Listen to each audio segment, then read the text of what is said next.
começar a gravação. Vocês estão lembrados a respeito de aonde nós caminhamos até agora com o atletismo? Temos notícias boas hoje, acho.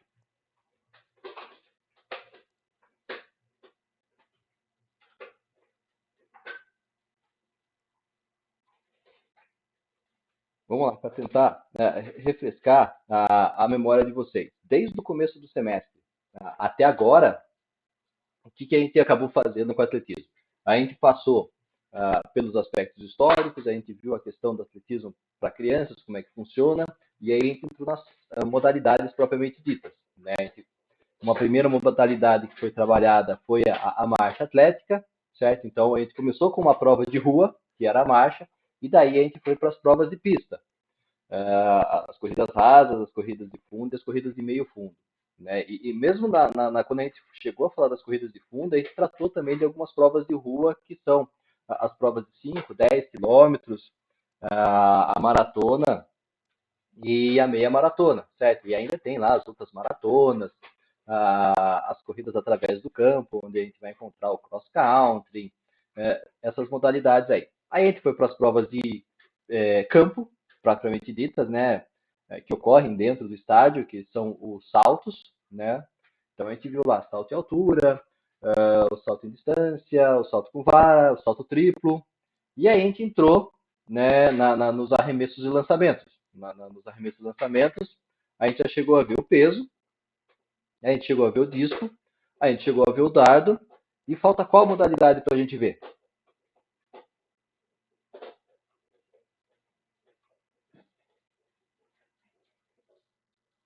Martelo. E daí a gente vai para provas combinadas. Certo? Então a gente fecha hoje martelo, que é a última prova que falta dos arremessos e lançamentos para a gente dar uma estudada, né, conhecer um pouco mais dessa modalidade, ver algumas características delas que acabam sendo um tanto quanto interessantes, né, em comparação com as outras modalidades. E aí a gente vai para as provas combinadas. Terminando isso, o que acaba acontecendo? Alguém sabe dizer? Tem um palpite?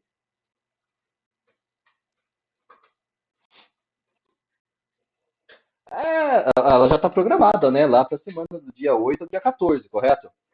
Né? Na semana que vem, por exemplo, na quinta-feira, a gente vai fazer o comentário acerca da avaliação que vocês estão fazendo aí, que o pessoalzinho, alguns já entregaram, outros ainda estão fazendo.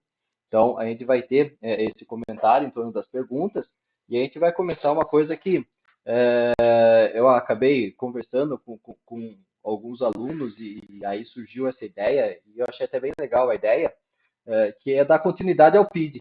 Olha que legal.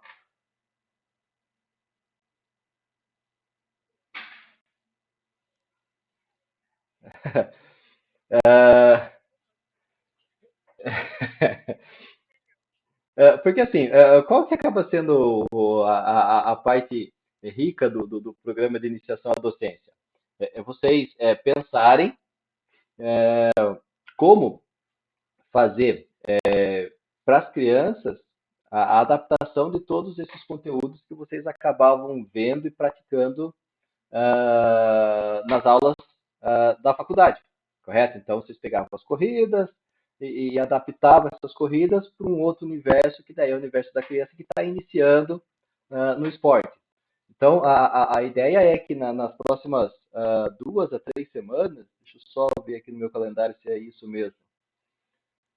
Exatamente. Nas próximas 3 semanas, a gente vai trabalhar em torno da discussão de como que seria, por exemplo, tudo isso que a gente viu, adaptando para o público infantil, né, para a criança, para o jovem, ou seja, pegando as duas faixas etárias que são as principais lá do Jardim São Paulo, que é a molecadinha dos 7 aos 9 e o pessoalzinho dos 10 aos 12.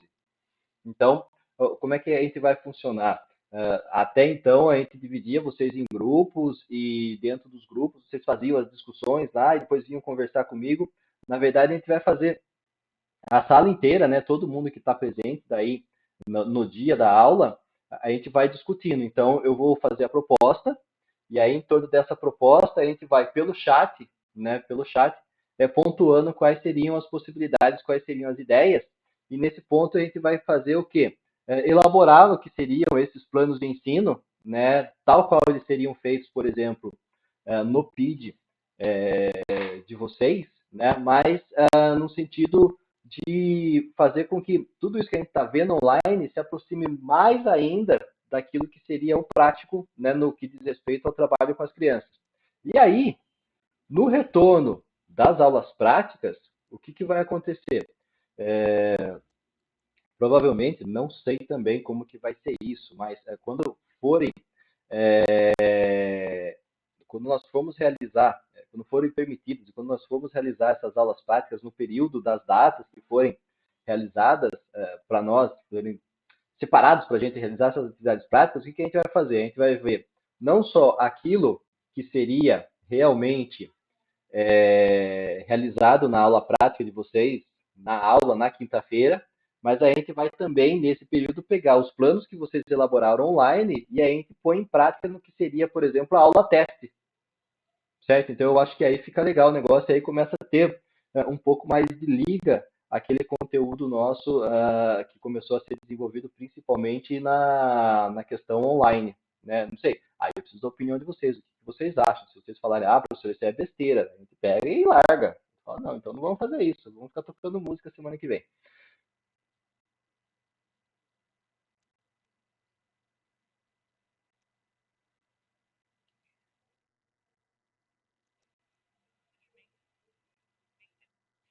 Uhum. Beleza, então. De 18, dois toparam, já estamos aí com bastante gente já concordando. É, beleza, então a gente faz isso, a gente muda um pouco, porque aí realmente hoje acaba se concluindo, por exemplo, aquilo que seria a parte teórica do componente atletismo, das aulas de atletismo, né? Tem mais teoria para falar? Pô, tem muita teoria para ser falada, mas eu acho que não vem ao caso, né? Por exemplo, daria para você trabalhar agora no sentido de trazer um pouco a questão dos exercícios técnicos, periodização de treinamento voltada para o atletismo, que são, assim, não tão importantes agora nesse momento do curso, né? Vocês vão ter lá na frente a possibilidade de ver um pouco mais a respeito de treinamento, de práticas que podem ser feitas e que daí conseguem ser encaixadas no atletismo. Então, eu acho que agora o que a gente pontuou a respeito das modalidades fez com que realmente vocês tomassem conhecimento do que é o atletismo. Eu acho que muitas coisas que a gente apresentou e ainda vai apresentar hoje para vocês, por exemplo, elas acabam sendo novidades porque o atletismo em si, aquilo que a gente já chegou a comentar também, não é uma coisa tão conhecida assim no que diz respeito às suas particularidades, né? As pessoas sabem que existe, conhecem uma corrida ou outra, um arremesso ou outro, um salto ou outro, mas no contexto geral acaba ainda ficando muita coisa por ser aprendida, beleza? Então a gente vai hoje trabalhar com o nosso martelo, né? E o martelo ele acaba sendo um tanto quanto engraçada a origem dele, a história dele, porque hoje a gente consegue enxergar, por exemplo, o implemento martelo sendo uma alça ligada a um cabo de aço com a bola de aço também na sua ponta. Mas historicamente, e por isso que o nome do implemento é martelo, você tinha uma bola de ferro, de aço na ponta ligada a um cabo de madeira que os atletas tinham que arremessar. Isso lá nos primórdios do atletismo. Então, por isso que o nome da modalidade se chama martelo, porque realmente eles lançavam um martelo no ar, né? Aos poucos, isso foi sendo modificado até chegar no que é hoje o implemento martelo, com essa alça, com esse cabo de aço e essa bola de ferro e toda a técnica de movimento que faz parte dele. Então, para a gente conseguir ter uma ideia, por exemplo, a gente vai ver que essa bola de aço, né, que é ligada ao cabo e a alça, ela vai ter o mesmo peso do que é a bola de aço, né, a bola de ferro das provas do peso, ou seja, 7,260 kg para os homens e 4 quilos para as mulheres na categoria adulta. Depois você vai ter uma diminuição de pesos nas outras categorias, né? Depois a gente vê uma tabelinha que apresenta isso, mas mesmo assim continua sendo muito pesado. Então você vai ter essa bola, você vai ter daí no conjunto bola, arame e alça, um implemento que ele vai ter um comprimento máximo de 1 metro, aproximadamente 1,2 metros, certo? Então, eu fui lá no Jardim São Paulo e trouxe o martelo aqui para minha casa. Então, a gente tem ele aqui. É claro que não dá para fazer a prática dele dentro de casa, e mesmo quando a gente executava essas práticas do martelo lá no Jardim São Paulo, trazia um pouco de medo, porque um implemento que é bem imprevisível, né? Se você erra, a velocidade com que ele sai do praticante no ar é muito rápido, e as chances de acidente acabam sendo maiores, né? Elas acabam sendo grandes do que acabam, por exemplo, ocorrendo nas outras modalidades de arremessos e lançamentos, né? E aí, o que a gente vai observar de interessante, né? Você vai ver que a área de realização do lançamento do martelo, ela acaba sendo a mesma área em que há a prova do disco, correto?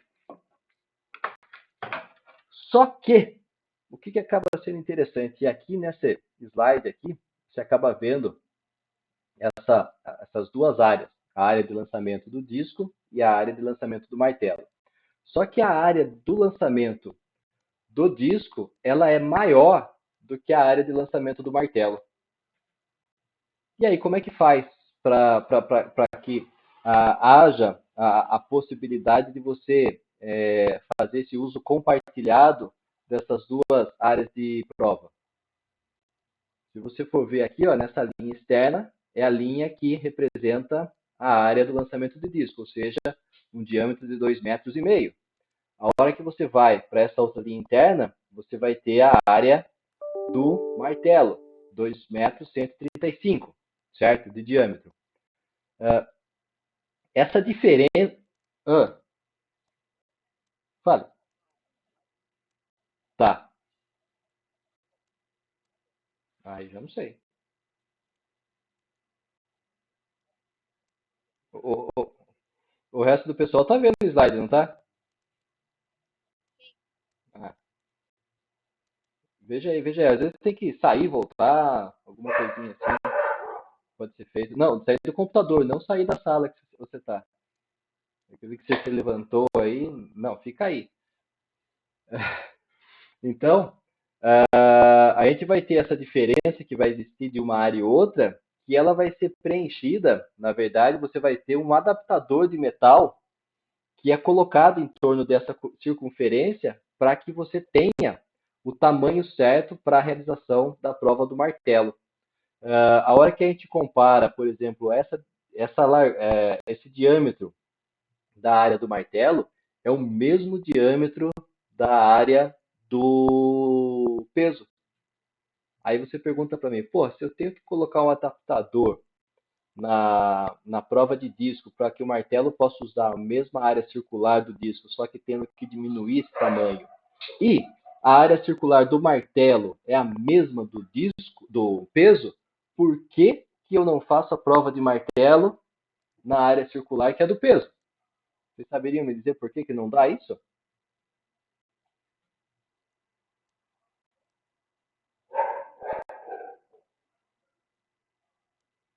A área circular do peso e martelo são do mesmo tamanho. Por que as duas não podem ser compartilhadas?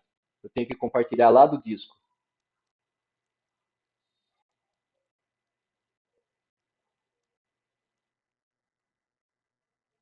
Não. É um outro detalhe que vai ter lá no peso que acaba resolvendo essa dúvida.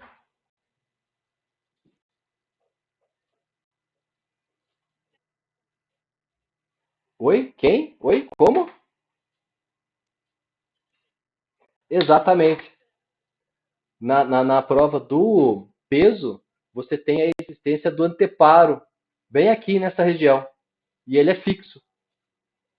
Então, ao invés de você ter que ficar retirando anteparo, montando gaiola, certo? Para o martelo, depois tira a gaiola, põe anteparo, você ganha uma agilidade maior na hora que você coloca só um anel, né? Um adaptador em volta dessa área circular do disco, diminuindo ela e fazendo com que haja a possibilidade da realização do martelo, porque as duas têm a necessidade, por exemplo, da gaiola de proteção para realização da sua prática, né? Então, o anteparo ele acaba sendo o principal motivo, por exemplo, de você não poder compartilhar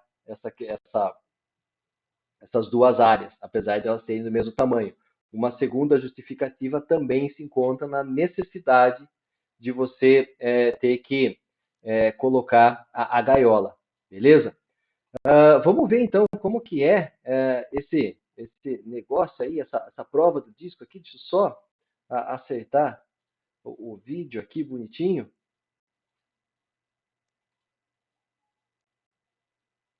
Do disco não, do martelo. Olha lá.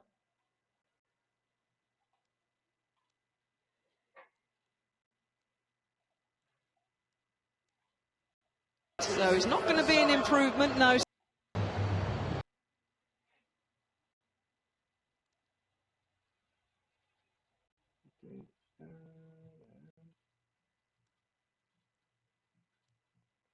Agora sim.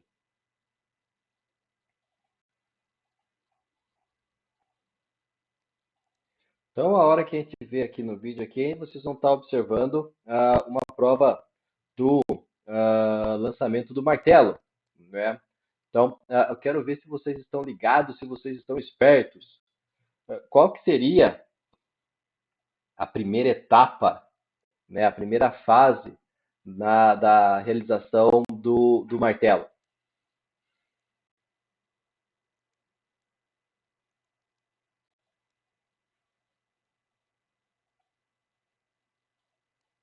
Alguém sabe me dizer qual que é a primeira etapa do movimento que a gente pode listar ali como sendo considerada na realização das provas do martelo?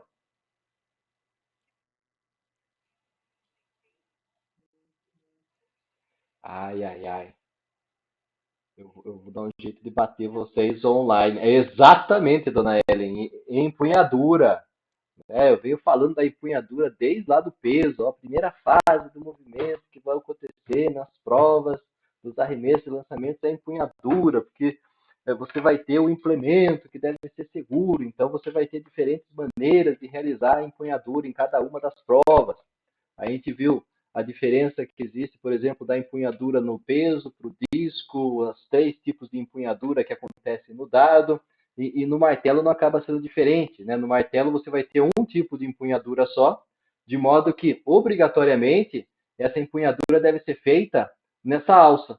Então você vai ter esse apoio de mãos aqui na alça do martelo, onde obrigatoriamente essa empunhadura deve ser feita aqui. Eu não posso querer segurar o martelo dessa forma, ou segurar só pelo cabo. Não, eu obrigatoriamente tenho que fazer a empunhadura por essa alça, de modo que essa base aqui é o apoio de mãos para o martelo. Então eu coloco uma mão por dentro e a outra mão eu venho aqui e seguro o implemento, certo? Na etapa final do movimento, o que, que eu vou fazer? Eu vou só abrir as mãos e daí ele vai ser projetado no ar.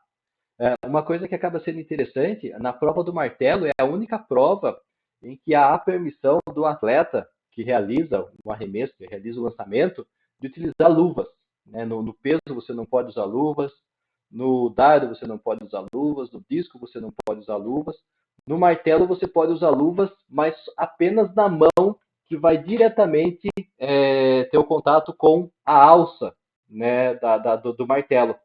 Então, você vai ter essas luvas em uma mão e a outra ela fica sem a possibilidade, né? A regra não permite você utilizar luvas. Então, um primeiro movimento, na verdade, uma primeira etapa acaba sendo essa empunhadura. Aí você vai ter aquilo que acho que a Lisa comentou, como que é o movimento que você falou mesmo?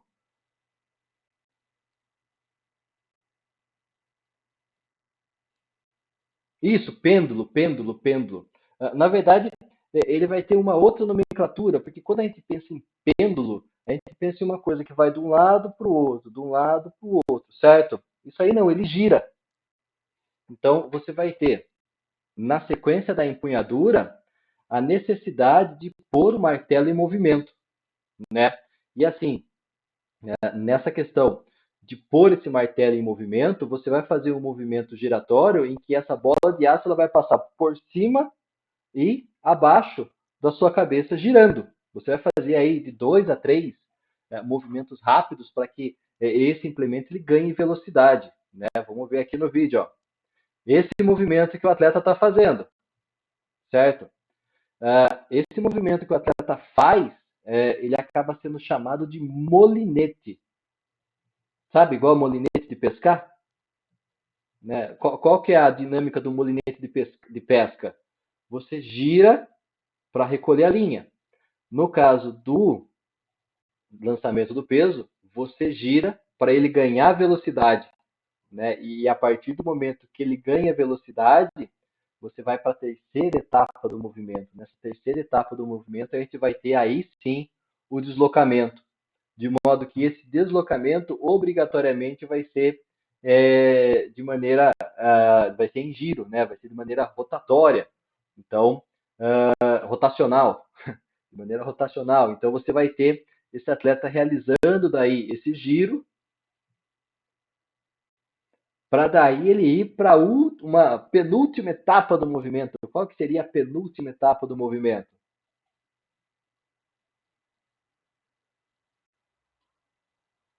Ele vai abrir a mão o lançamento propriamente dito, né? Uma hora esse negócio aí vai ter que sair da mão dele.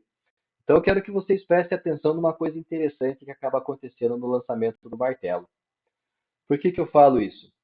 A hora que a gente observa o arremesso do peso, por exemplo, no arremesso do peso, seja técnica rotacional, seja técnica linear, o atleta inicia de costas para a área de lançamento, para a área de queda, correto?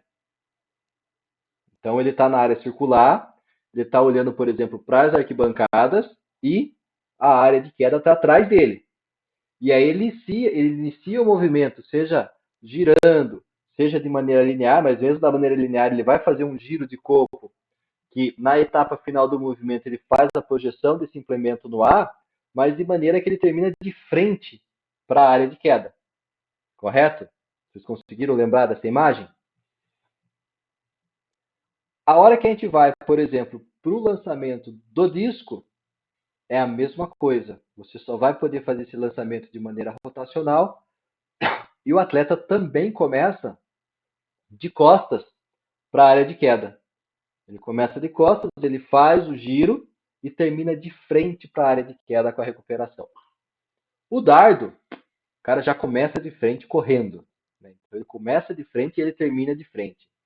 O disco, o cara começa de costas, preste atenção no que vai acontecer. E nesse momento ele está fazendo o lançamento do disco, do martelo.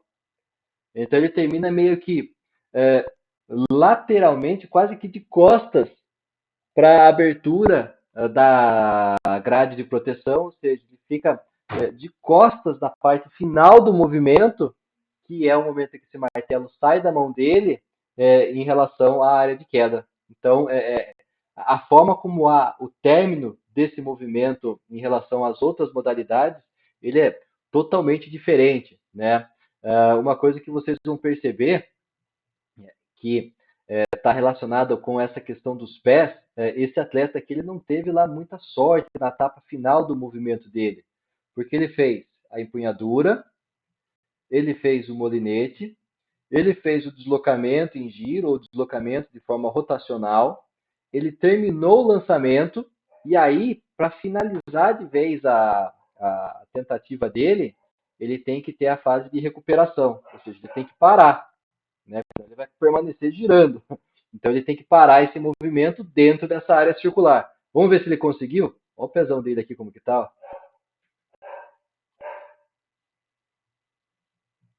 Eita, Maia!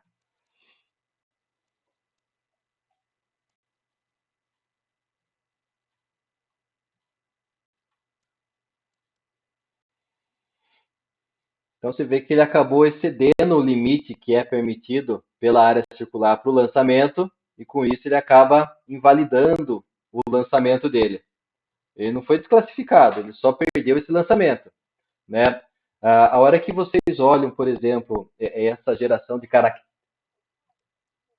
Oi? Fale.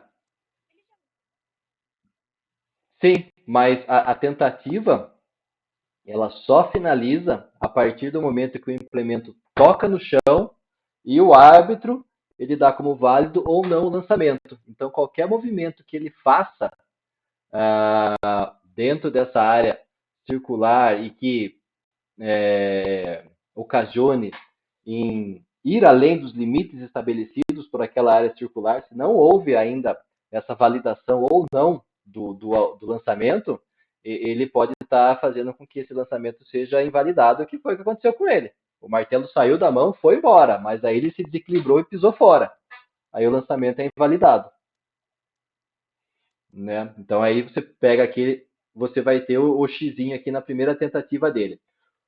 Isso aí é uma final, né, do Mundial, que foi feito em Londres. E aí o que a gente acaba observando? Essa prova ela tem mais de 8 competidores ou menos de 8 competidores, e por que eu sei disso?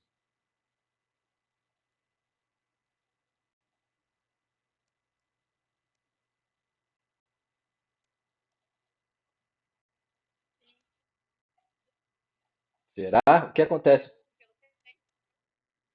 Não. Aonde que tem 3 lançamentos? Não tem nenhum aí. Foi o primeiro dele. Tem 6. Se tem 6 lançamentos, tem mais de 8 ou menos de 8? É? Vamos lá ver o que vai acontecer aqui no final de tudo. A gente vai ter aqui, nessa competição, por exemplo, a presença de mais de 8 competidores, de modo que, naquele esquema que surge nas outras modalidades, você tem cada atleta tendo direito a 3 lançamentos, classificam-se os 8 melhores que vão ter direito a mais 3. Né?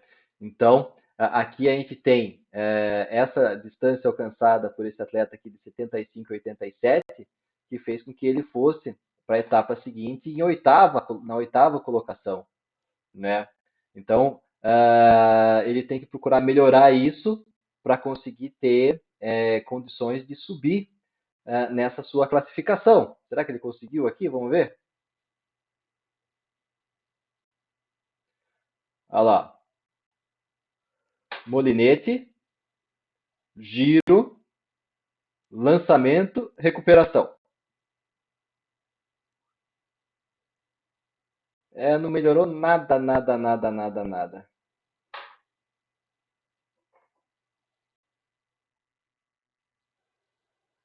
É,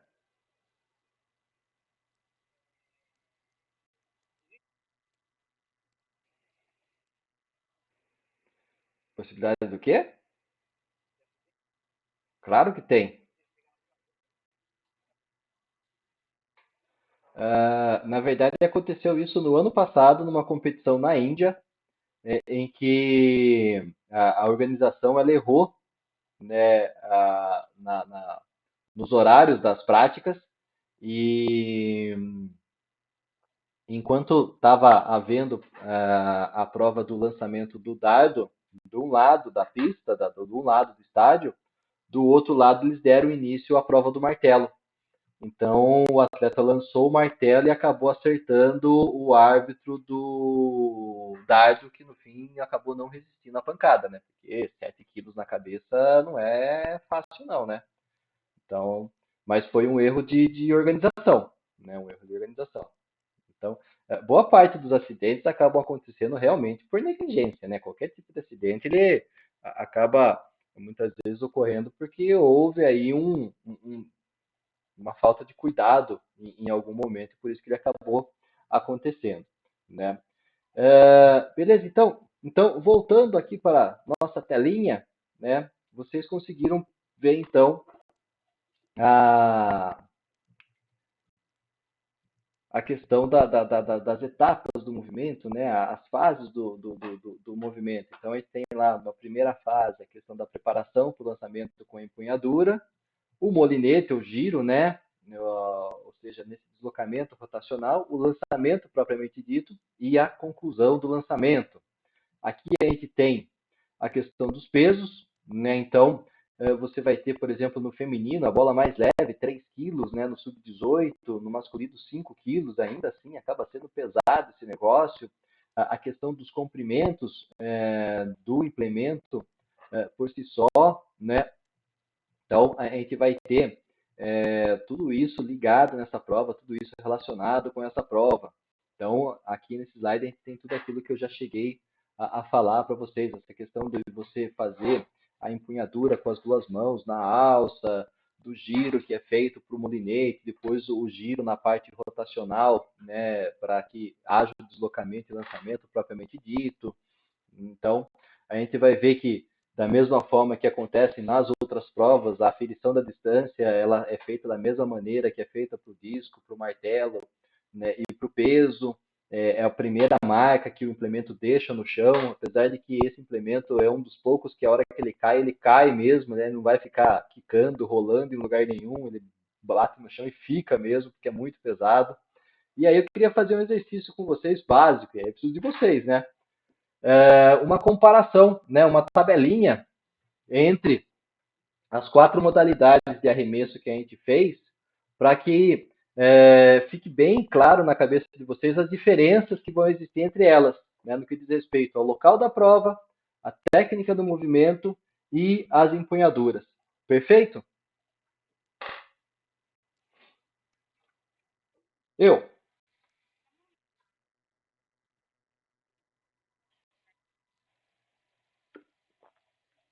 não tenho ideia.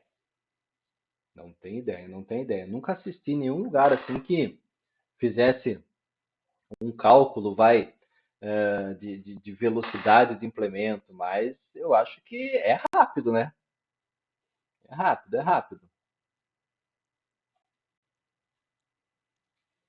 Não sei, poderia dar uma pesquisada, mas não creio que a gente vá encontrar uma resposta. Não sei se alguém já chegou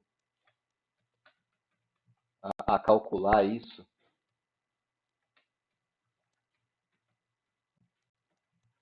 Vamos ver se aparece alguma coisa aqui.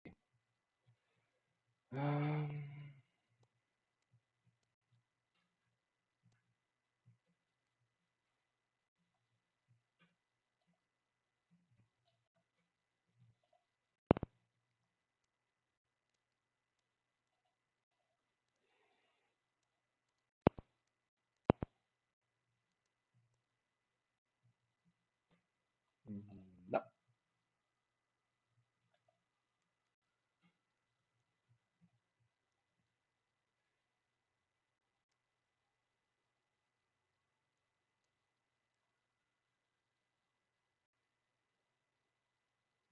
não tem assim nenhum.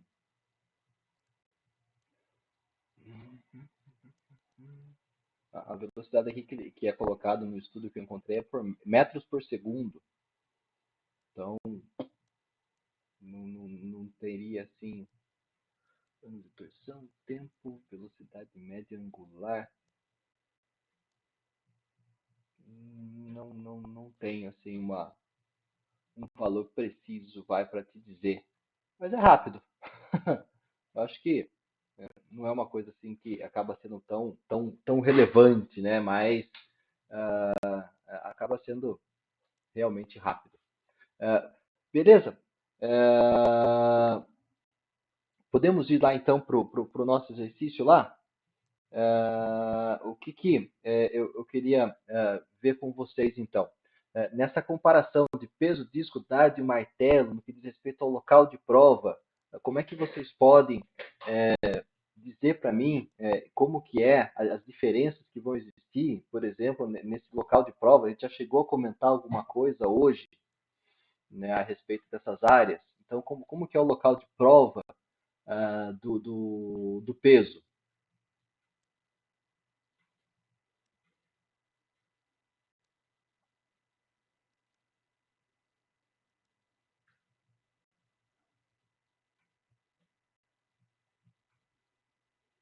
Não é uma gaiola. Tá parecendo questão de adivinhação, pô. A área do peso é uma área circular, pô. Correto? Quais outras modalidades a área também vai ser circular?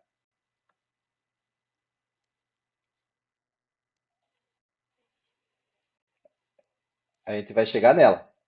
Mas primeiro, como que é a área do disco? Ela é circular ou é uma reta?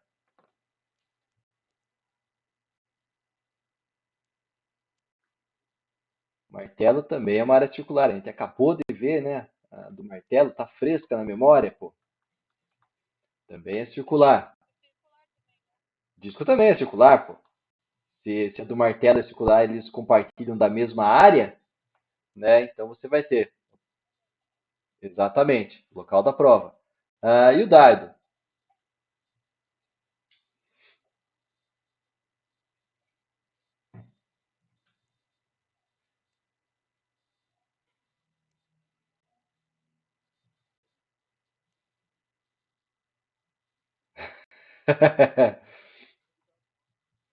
A área do dardo consiste no quê?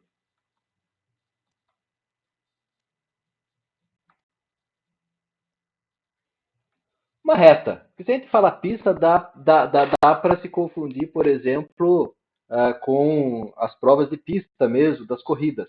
Né? Então, o dardo é feito na pista, mas em qual reta? Não, você vai ter uma pista que vai ser uma reta que é separada do que é, por exemplo, a pista das corridas. Então, a gente coloca para deixar mais claro que o local de prova do dardo consiste em uma reta, certo? Semelhante à pista.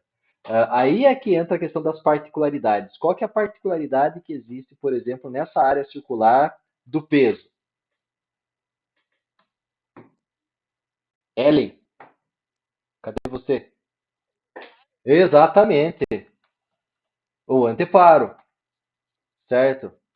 O que vai ter na área circular do disco que é diferente, por exemplo, da área circular do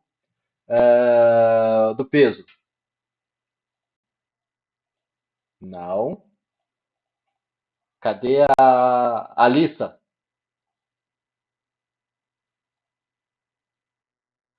Exatamente. A rede, a gaiola de proteção.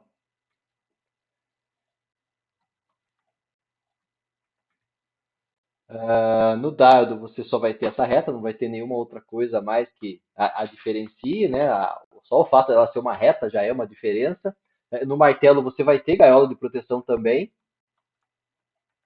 E o que mais você vai ter no martelo que faz com que haja essa diferenciação, por exemplo, do que é a área do martelo para o que é a área do disco?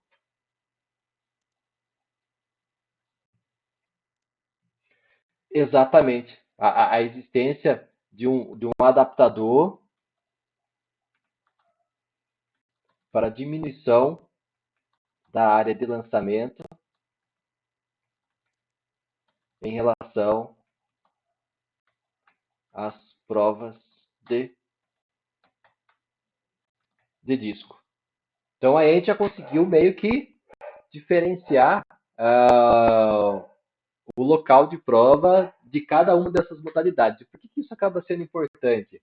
Porque seria assim muito estranho você passar pelo curso de educação física, você ter uma modalidade de atletismo E a hora que você chegar num local de prova, por exemplo, visitando, assistindo a competição ou convidado para ajudar, você não saber diferenciar os locais, né? A turma vai olhar e falar, ô, mas peraí, você é formado em educação física, como que você faz aula de atletismo? O que você fazia lá? Né? Você não sabe diferenciar o que é a área do peso, do martelo, do disco, do dardo? Né? Então, é importante a gente saber essas particularidades no que diz respeito ao anteparo no peso, o adaptador para o martelo, né? A gaiola de proteção que precisa ter tanto no disco como no martelo, o dardo, que é numa reta, porque o implemento em si é fácil de você distinguir um do outro. Né? Se eu colocasse para vocês, logo no primeiro dia de aula, um do ladinho do outro e falasse para vocês, ó, fale para mim o nome desses implementos aqui, o que vocês acham que é? Eu tenho certeza absoluta que peso, disco e dardo, todos iam acertar o nome. Né? Poderia ser que o martelo ficasse ainda alguma dúvida com relação a ele. Né? Mas peso, disco e dardo não tem como você errar, né, a questão do nome do implemento. Poderia ser, por exemplo, que alguém falasse do dardo como lança, peso, disco e lança, né? Mas acertou peso e disco. Agora, hoje, por exemplo, eu tenho certeza absoluta que vocês sabem distinguir esses quatro implementos e também a diferença que vai existir entre as quatro áreas circulares. E aí a gente vai para a questão da técnica de movimento. Como que pode ser feita a técnica de movimento para o peso?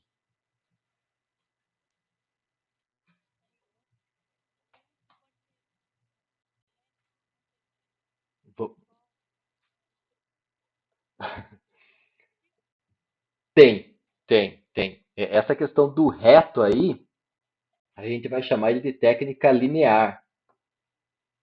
Né? Você vai estar de costas, e por que ele é técnica linear? Tanto na técnica rotacional quanto na linear, existe um giro, certo? A diferença é que na técnica rotacional, você vai girando para fazer o lançamento. Na técnica linear, esse deslocamento ele ocorre em linha reta, mas no meio desse deslocamento em linha reta, você vai ter um giro no meio também, certo? Então, as duas técnicas há essa existência do giro, só que em uma o deslocamento é feito em linha reta e na outra esse deslocamento é feito de forma rotacional, beleza? E o disco? Como que é a técnica de movimento do disco?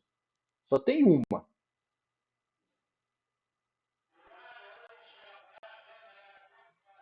Rotacional também, pô.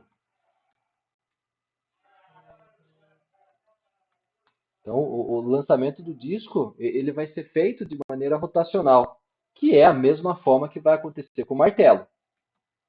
Vocês viram que não tem como também você lançar disco e martelo de outra forma. É regra, é obrigatório, tem que ser daquele jeito, não tem como mudar.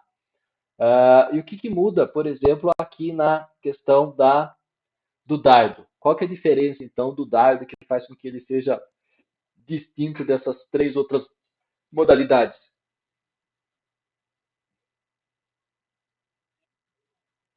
Então, mas o dardo você vai ter uma particularidade que é a corrida de balanço. A corrida de balanço, né? E aí essa corrida de balanço, ela é dividida em dois momentos distintos, né? Ela é dividida em frontal e lateral. Então a gente tem duas técnicas de movimento para o peso, uma só para disco e martelo, e no dardo também você vai ter uma única técnica dividida em duas etapas distintas, a corrida frontal e a corrida lateral. Beleza? Vamos lá então agora para a questão do peso. Como que é a empunhadura do peso? Como é que eu seguro o implemento para fazer o lançamento?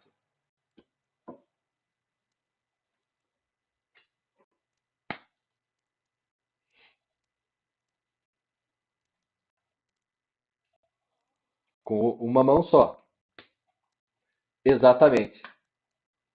A empunhadura do peso, ela é feita com os dedos, certo? E aonde que ele vai ficar posicionado?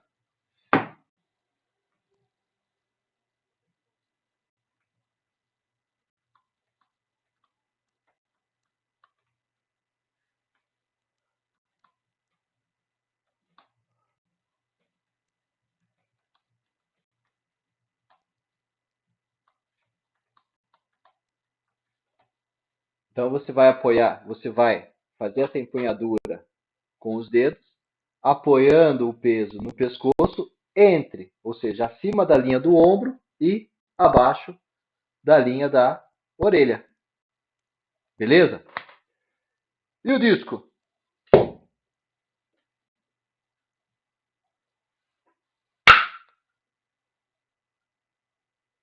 Como que é a empunhadura dele?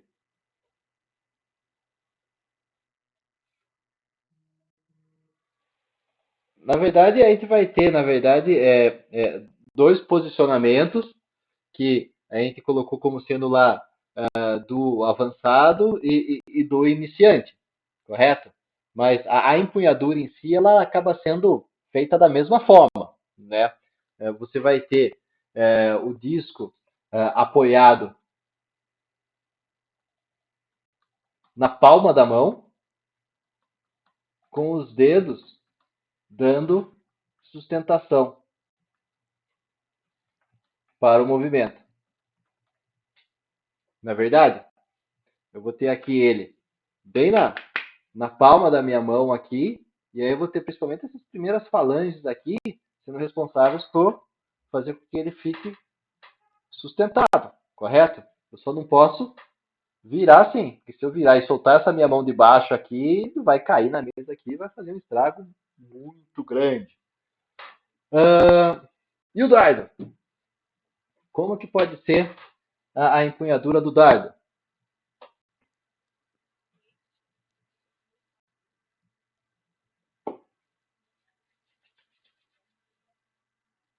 Como?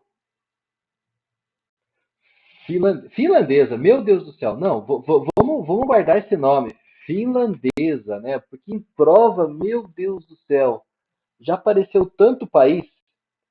Já apareceu Holanda, já apareceu Tailândia. Nossa, apareceu um monte de lugar. Tá aparecendo a viagem que eu fiz lá para Taiwan, que já me mandaram para tudo quanto é lugar, nunca para Taiwan. Pô, você foi para Índia, né? Eu falei, não, nunca fui para Índia. Pô, mas onde você foi ano passado?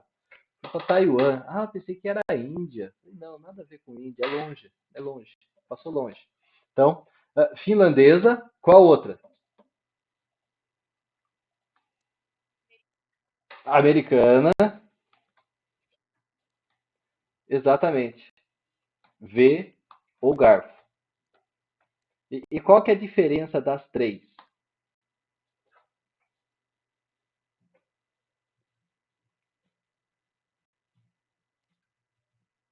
A mão, exatamente, a forma como você faz o apoio dela, né? Que você faz a apreensão, ou seja, a finlandesa, o apoio, ele é feito aonde?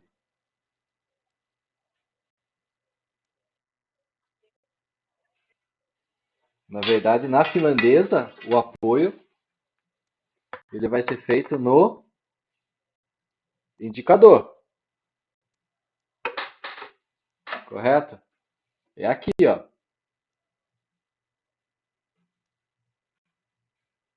Então, finlandesa, apoio no dedo indicador. E americana?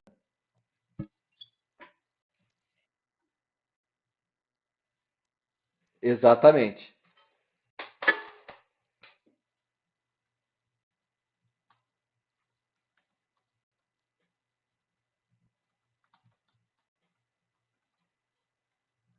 E o V o garfo?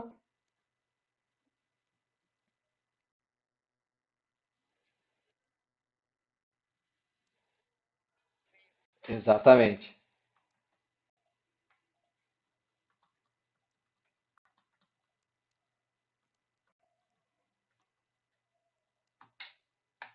E aonde deve ser feita essa empunhadura? Na corda?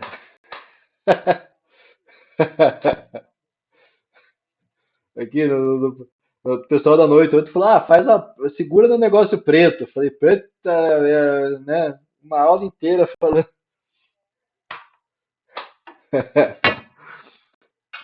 Ai, ai, ai.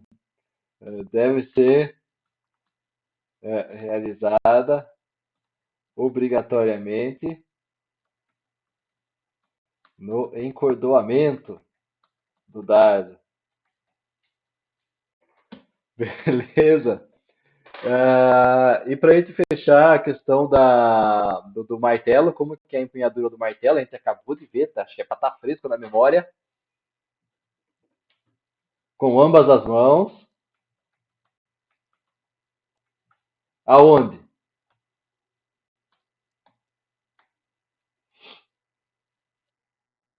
Na alça do martelo.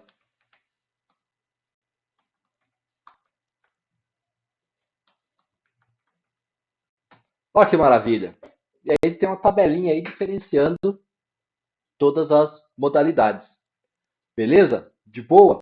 Com isso, a gente conclui o que seriam as provas de arremessos e lançamentos, certo? E para a gente fechar o semestre, o que acaba daí sendo necessário? A gente falar das provas combinadas. O que seria uma prova combinada para vocês?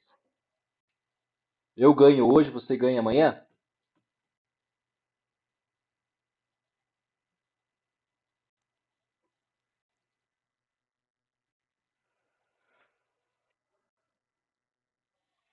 Mais de uma prova juntas, né? Então a gente vai ter, por exemplo, no atletismo, a existência de provas combinadas com a existência de 10 provas, o decathlon, você vai ter o heptathlon com 7 provas, você vai ter o pentathlon com 5 provas, né? E por que não tem o triatlon no atletismo?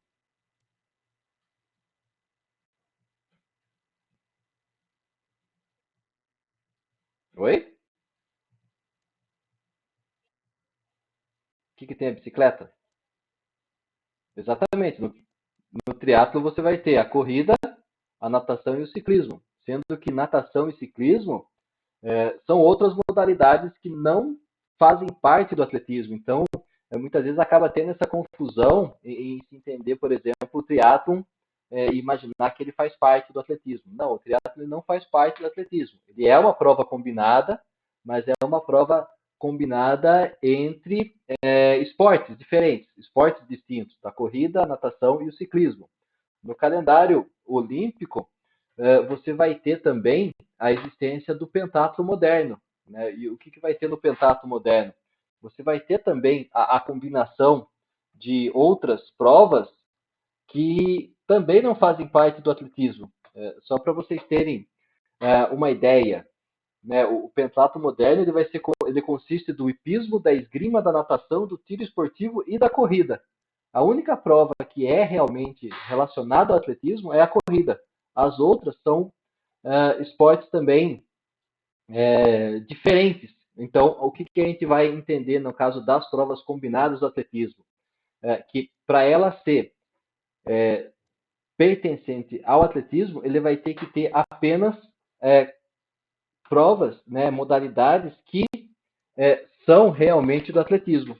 E aí a gente vai ter, por exemplo, na categoria masculina, o pentatlo, né, são 5 provas, e o decatlo, que são 10 provas. Né, o pentatlo com 5 provas, salto de distância, dardo, 200 metros, disco, 1.500, em um dia só.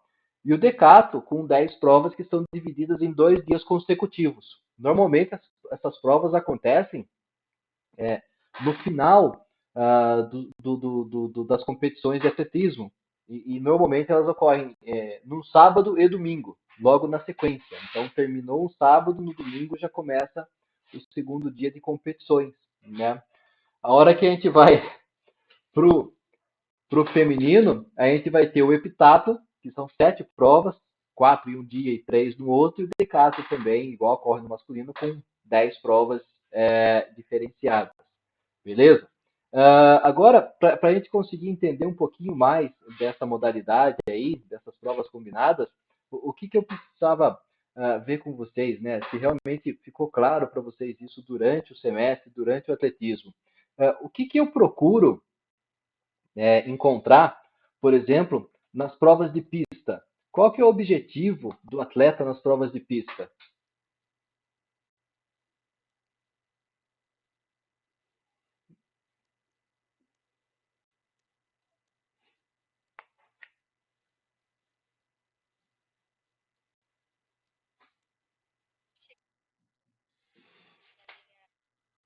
Exatamente. Então, no atletismo, você tem a busca pelo mais rápido nas provas de pista, né? Essas provas elas são aferidas a partir de medidas de tempo, ou seja, eu analiso o tempo em segundos, em minutos, em horas, correto? E nas provas de campo, né? Nas provas de campo a gente vai ter os saltos, os arremessos e lançamentos. O que eu busco nessas provas de saltos, arremessos e lançamentos?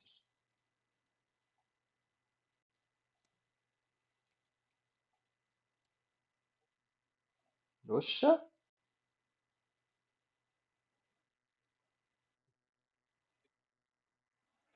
exatamente. Eu procuro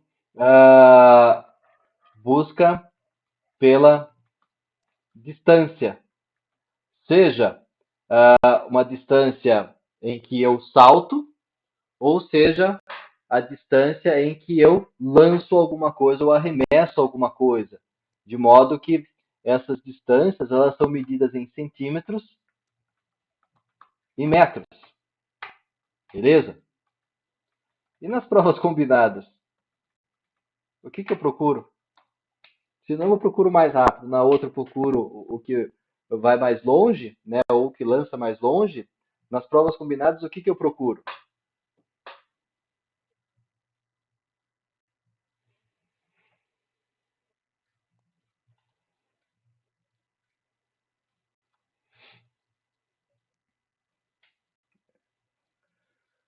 Eu vou buscar o atleta que consegue ter o melhor desempenho nessas diferentes provas.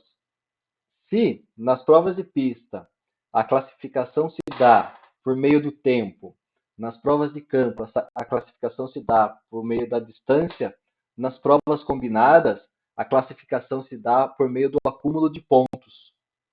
Ou seja, você vai ter para cada competição, de acordo com aquilo que você realizou, uma pontuação que vai ser atribuída àquela sua marca, e essa pontuação ela vai fazer parte de um placar geral, né, de todas as provas que você desenvolve. Então, nas provas combinadas, o vencedor é aquele que acumulou mais pontos dos 2 dias, quando você tem, por exemplo, a prova de decathlon, certo? Ou no, no pentato, quando são 5 provas só em um dia só, ao final de 5 provas, qual foi o atleta que conseguiu pontuar mais a partir do desempenho dele em todas as competições, em todas as modalidades que foram realizadas. De modo que o que é importante nesse tipo de competidor?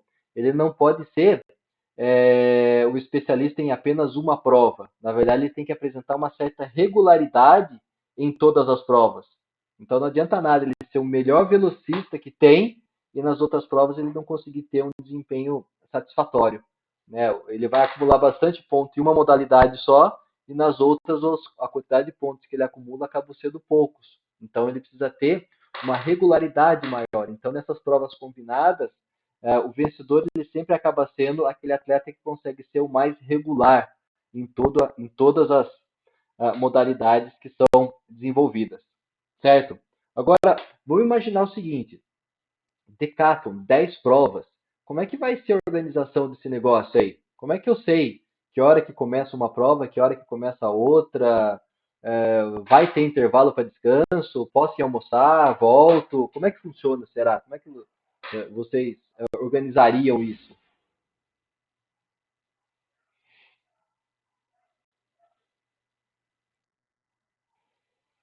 Você tem 2 dias.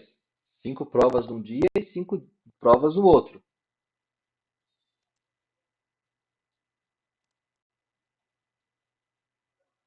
Vou parar de judiar de vocês. O que acaba tendo em regra a esse respeito? Você vai ter um intervalo de pelo menos 30 minutos entre uma prova e outra. Então, terminou 100 metros, o atleta tem 30 minutos, ou seja, tem meia horinha para descanso, para recuperação, para hidratação, para reposição energética, para daí ele realizar a segunda prova, que daí vai ser o salto em distância. Terminado o salto em distância, mais meia hora para uma terceira prova, e aí mais meia hora para a quarta, mais meia hora para a quinta, e acaba o primeiro dia de provas, certo? Do término da última prova no primeiro dia, vai ser necessário existir um intervalo de pelo menos 10 horas para o início do segundo dia de provas. Então, você vai ter meia hora de intervalo em cada modalidade e mais 10 horas de intervalo entre o primeiro dia e o segundo dia, para que não haja um desgaste exagerado também do atleta. Beleza? Então, você vai ter isso como regra, né? A gente vai ter algumas outras regrinhas que também são interessantes nessas provas combinadas e que diz respeito já à particularidade das provas em si, né? A gente viu, por exemplo, nos saltos, que dependendo da competição, você vai ter lá cada atleta realizando 3 saltos, classificam-se os 8 melhores, que têm direito a mais 3, né? Então você tem a possibilidade, por exemplo, de 6 saltos. A mesma coisa acaba acontecendo nos arremessos e lançamentos. Você tem 3 arremessos ou 3 lançamentos para os competidores, classificam-se os 8 melhores, que vão ter direito a mais 3. Nas provas combinadas, isso já é convencionado a 3 tentativas para todo mundo. Então não há essa questão de eu ter direito a mais lançamentos ou arremessos, dependendo da marca que eu atinja, nem a possibilidade de eu saltar mais vezes. Eu vou fazer sempre 3 tentativas, ou seja, eu tenho 3 chances de realizar minha melhor marca no salto e tenho 3 chances de realizar a melhor marca no arremesso e no lançamento. Beleza? Uma outra coisa que acaba sendo interessante é que nas provas de pista, por exemplo, nas corridas, se o atleta queima a largada, ele é desclassificado já direto. Nas provas combinadas, há a possibilidade ainda do atleta ter uma saída falsa, sem ser desclassificado. Então ele consegue ter uma saída falsa, não é desclassificado, só que nas próximas tentativas, nas próximas saídas, se houver essa saída falsa novamente, ele acaba sendo desclassificado. Ou seja, enquanto nas provas de pista houve a mudança na regra, nas provas combinadas permaneceu-se a regra antiga, né, de você ter direito pelo menos a uma saída falsa por prova. Né? Então, você tinha uma saída falsa na primeira prova, se nessa mesma prova houvesse mais uma saída falsa, o responsável por essa segunda vez, ele acabava sendo desclassificado. Isso permanece nas provas combinadas. E nos saltos verticais, a gente vai ter na realização dessas provas, tanto no salto em altura como no salto com vara, a determinação, por exemplo, de quanto que essa barra vai subir, né, para o atleta durante a competição. De modo que a gente vai ter lá de 2 centímetros no salto em altura e mínimo de 5 no salto com vara. No caso das provas combinadas, convenciona-se essa elevação de maneira uniforme, sempre em 3 centímetros para o salto em altura e sempre em 10 centímetros no salto com vara.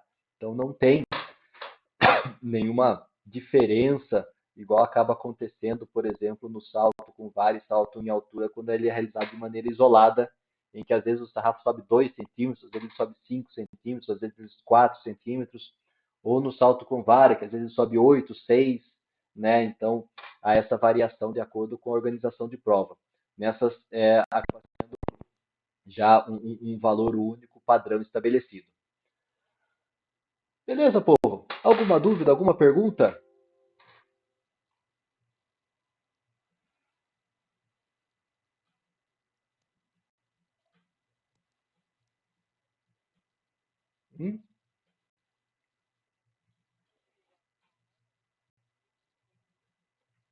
Ela está gravada. Já, a da turma de ontem eu já coloquei, né? E terminando aqui eu coloco ela para fazer a conversão no YouTube lá, para daí colocar ela também na saga. Mais alguma coisa, povo?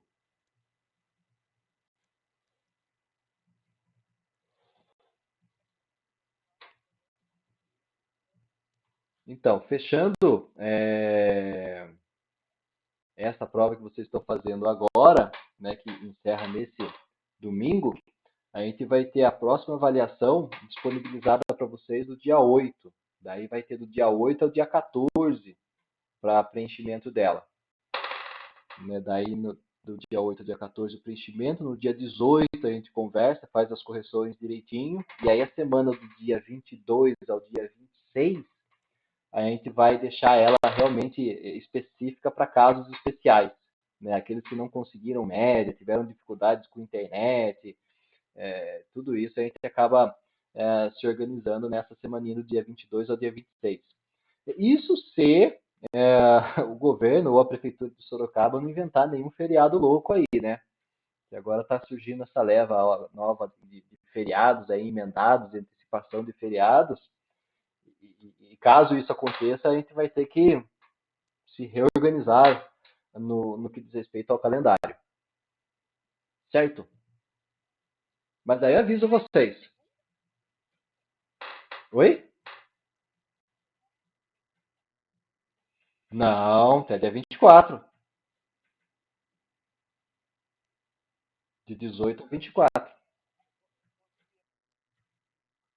É até meia-noite, né? Não dê só pra posar, né? Aham, isso. Não dê só pra posar de acontecer assim. Não na FEFISO, mas na época que eu estava na Uniso já deu muita dor de cabeça de um professor programar a entrega de trabalho por e-mail e não sei se ele não prestou atenção ou que rolo que foi, ele programou a entrega do trabalho até meia-noite no feriado. A pessoa, o aluno pensou, mas é feriado, entrega no dia seguinte. E aí no dia seguinte ele já não aceitou o trabalho mais, né? Já teve casos, né, aí absurdos ainda de cursos lá do professor também fazer esse mesmo tipo de dinâmica e ao invés do aluno entregar, por exemplo, no dia 24 à meia-noite, o e-mail chegou para o professor no dia 25, meia-noite e 12. Ele não aceitou o trabalho da pessoa. Né? Não, porque até o dia 24, chegou para mim dia 25, não leio. Então, tem que. Por isso que eu falo, não dê só para posar, né? Não abuse. Já estamos dando uma semana aí para fazer, mais do que suficiente, eu acho.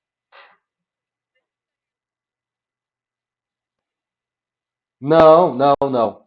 O que acaba acontecendo, diferente do que acontece, por exemplo, do que ocorre quando eu tenho a prova na minha mão que eu vou corrigindo e já vou colocando na minha planilha, eu tenho que fazer pegar quem fez na plataforma, jogar no mapa, pegar o pessoal que fez por e-mail, jogar nesse outro mapa para daí organizar e daí disponibilizar para vocês. Como a aula de vocês é na quinta de atletismo, provavelmente na quinta-feira, quando a gente for comentar a prova em si, vocês já tenham essas notas, né? Porque eu consigo ter tempo hábil para organizar tudo isso. De qualidade de vida, por ser terça-feira, eu não sei. Eu vou correr o máximo que eu consigo aqui para conseguir fazer com que já na terça vocês tenham essas notas. Senão vai ter que esperar ainda mais uma semaninha. A gente comenta as questões, mas daí durante a semana ou na semana seguinte vocês têm acesso daí às notas. Beleza? Mais alguma coisa?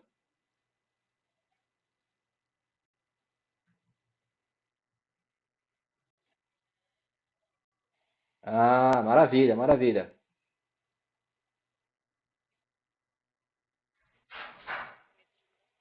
Não, dá tempo sim, dá tempo. Tá bom? Então, mais alguma coisa? Se não temos mais perguntas, desejar para vocês então um bom final de semana, até a próxima semana, até terça, né? É, façam as provas, não bobeiem na questão dos prazos, dos tempos. Estamos aí já encaminhando para o final do semestre, então fale.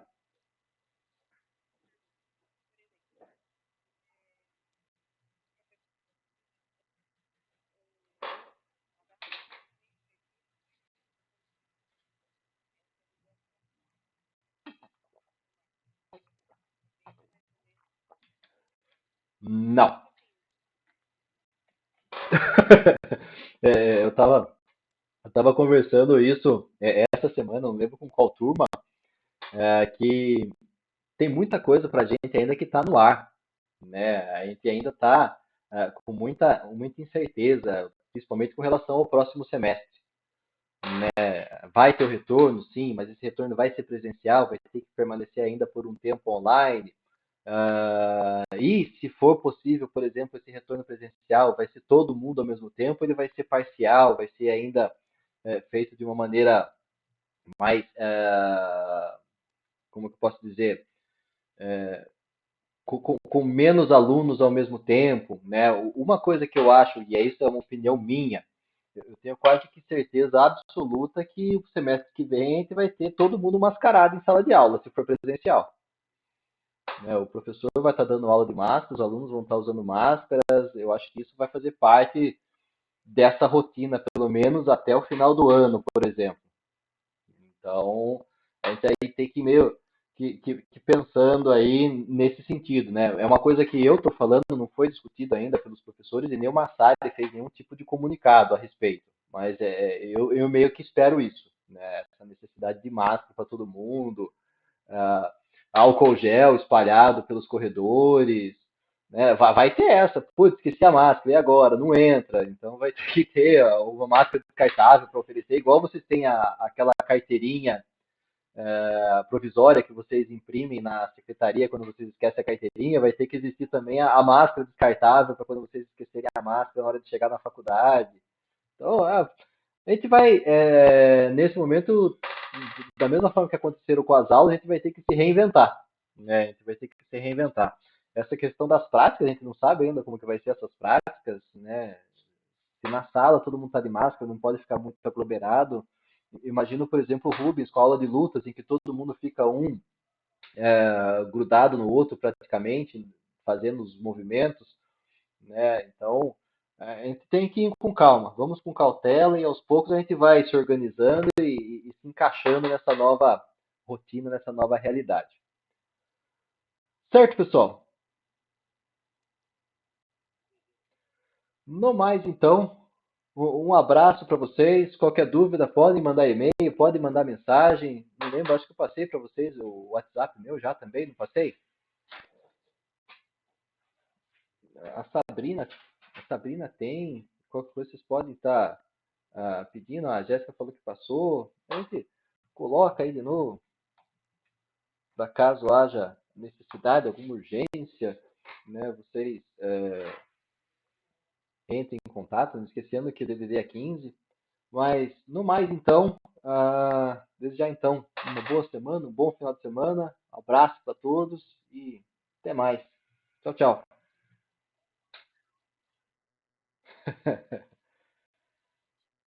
Tchau, tchau.